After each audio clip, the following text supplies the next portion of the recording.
This is better than anyone expected for the New Jersey Devils. After analysts and fans alike predicted a slow start to the season with a tough schedule, the Devils find themselves second in the Eastern Conference, with Jack Hughes being off to a blistering start, Jesper Bratt being near the league lead in points, and one of their key young players finding his dog again. We got so many amazing things to talk about with the Devils, Mark, and right now, what better way to open than showing them right there, 4-1. These teams above me, the four teams they beat: Tampa, Columbus, Florida, and Edmonton. As this tweet says from the Brat Pack, remember when people saw the four of the Devils' first 5 games being against the Canes, Lightning, Panthers, Oilers, and had them starting 1-4, 0-5? Well, they're 4-1. The only loss was to the undefeated Hurricanes in the season opener. You can almost let that slide, Mark. Right now, the New Jersey Devils coming off another big win versus the Edmonton Oilers where Jack Hughes showed out. Right now, this feels genuinely better than anyone could have expected. Again, there's been some injury trouble for the Devils, right? Some guys coming in and out of the lineup. A guy like Kovacevic is not playing right now. Markstrom is hurt,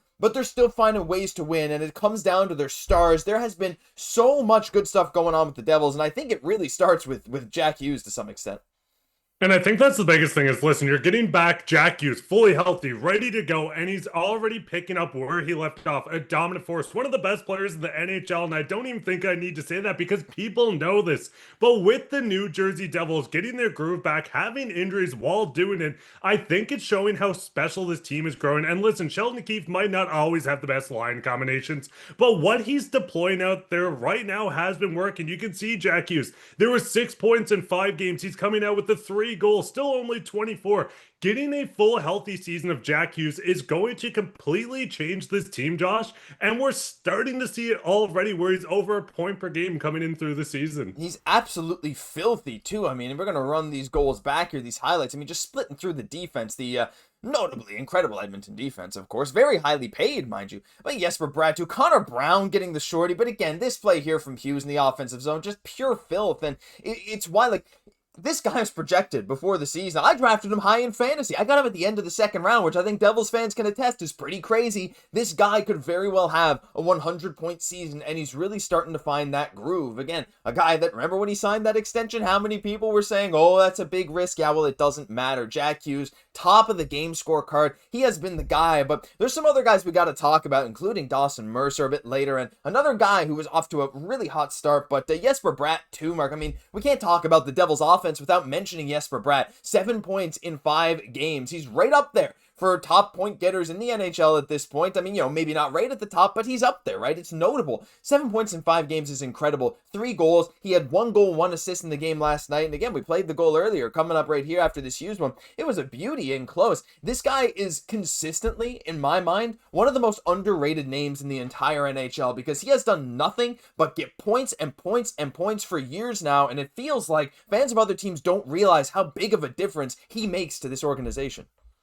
And I think the big thing with Brad as well, he continuously gets better. It's not only one season of him really standing out with a couple mediocre after. He's consistently going up, putting up these points, and being one of the top offensive threats throughout the NHL. And also talking about underrated, Nico Hischier's a name that not enough people talk at the defensive end, his offensive output. He looks like a Bergeron light. This is a team that's slowly building a big winning culture, Josh. You're seeing it from the players. Also, Gritiuk, a young player coming through. Listen, if you haven't seen everything he posted on social media, absolutely hilarious what this team is doing with some key injuries. Listen, the middle 6 scoring and the bottom 6 scoring was the biggest issue, but even with Dadonov out, this is a team that is going out consistently putting up points. The top guys are showing up, and you're still getting output from guys like Connor Brown that's coming out scoring shorthanded goals. Yeah, it's crazy, right? And again, it's what you need for a team to really take that next step. And New Jersey has that talent, that personnel, and you're so right, like, the way this team is built, like Hischier playing lots of power play, lots of PK, being offensive and defensive at the same time. Like, that two-way game's unreal for him. You have that superstar point-getting talent in Jack Hughes, who, by the way, again, I gotta mention, he has fewer points than Jesper Bratt so far this year. Like, Bratt is doing some unreal things. The defensive end's doing some decent things as well, but there's some other guys that I want to get into in particular, and one is Timo Meier, because this, to me, has been the best that he has looked in a while. And right now, at 5 points in 5 games, 3 goals in 5 games, Timo Meier starting to look like a guy that could get back to his, 30-plus goal ways. And if he gets up there, like, I mean, I think this could be a big X factor for this New Jersey Devils offense, and to see him getting off to a hot start as well, Mark, along with some of their other guys, including Dawson Mercer, who we'll get into in a minute, I think this does make a huge difference for New Jersey. And again, it's just one of these things like, yeah, we're rolling early. I'm sure some guys will hit a wall at some point, but all the signs are there that this team could really coalesce and come together in the way that it was envisioned when this team was built, throughout the last few years.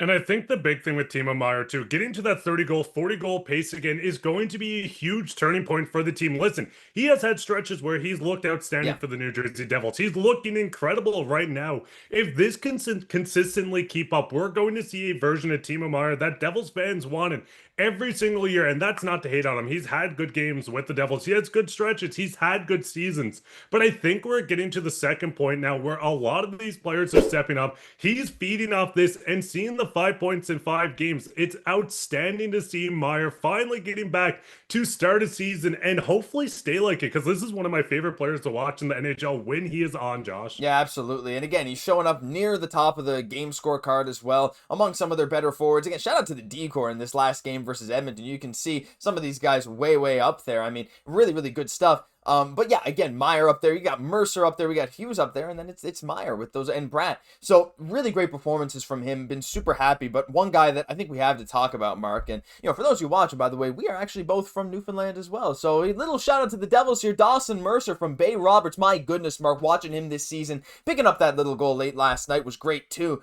But as fans have been saying, he got his dog back. That diving assist in their last game as well versus Florida was unbelievable. He looks like the guy that they drafted, that they saw in that rookie season with that endless potential. It hasn't clicked the last couple of years, but he is also off to a 5-point in 5-game start. 3 goals, 2 assists, identical stat line to Timo Meier on way fewer shots, by the way. I mean, Mercer has looked energetic. He's looked like that guy that can seamlessly fit into a top 6. You're seeing him there right near the top of the game scorecard, again, alongside Hamilton, Siegenthaler, Pesce, and Hughes to round out the top 5. I've loved what I've seen from him, and I think it is just a representation as well of the whole of the New Jersey Devils, how you're getting those guys that you almost wanted to take that step up from last year. They're all doing it so far, at least most of them, and I do think that's a big reason why the Devils have been so successful. And I think one of the things, looking at the Devils, obviously getting Hughes back, getting Timo Meier, Bratt back to the production, or Bratt's already going at the production rate. But I think the biggest storyline around the team was getting the bottom 6 or middle 6 scoring. And this is where Dawson Mercer shined. He's somebody. Listen, the biggest thing with Dawson Mercer is we know how good he can be. We've seen the flashes. Getting back the dog in him, getting back on the score sheet, going out and firing a point per game. Dawson Mercer is finally back. And I think this is one of the biggest impacts we're going to see on the Devils team as they're going to continually getting that secondary score. And Cody Glass is a guy that has stepped up in the past as well. But this is a team, Josh, that I think everything is finally falling together and we're going to see a huge season. Even when the team's healthy, this is without Markstrom between the pipes. They have Dawes that cleared waivers. Backup Jake Allen looked great. This is a team that's going to do something special, Josh. And I think it really starts with the scoring coming from these wingers. Yeah, it's a ton of fun watching this team right now and watching the scoring output. Again, beating the Oilers in the way they did was convincing, right? And it's so interesting to see how all, there were some complaints over the last couple of years and we knew like the Devils could be better. And we're starting to see it. And I think that's the most fun thing about the Devils right now. It's better than anyone would have predicted to start the season. I mean, some huge wins and hoping they can continue it. Leave us your thoughts on the Devils and everything going on down below, because that'll do it for this episode. Thank you for tuning in, and make sure you hit that subscribe button. You made it 9 minutes in. We got videos on your favorite teams coming every single day. And if you don't want to miss a bit of news, this is the spot to be. I'm Josh Gosse, my co-host Mark Pye. We'll catch you in the next one.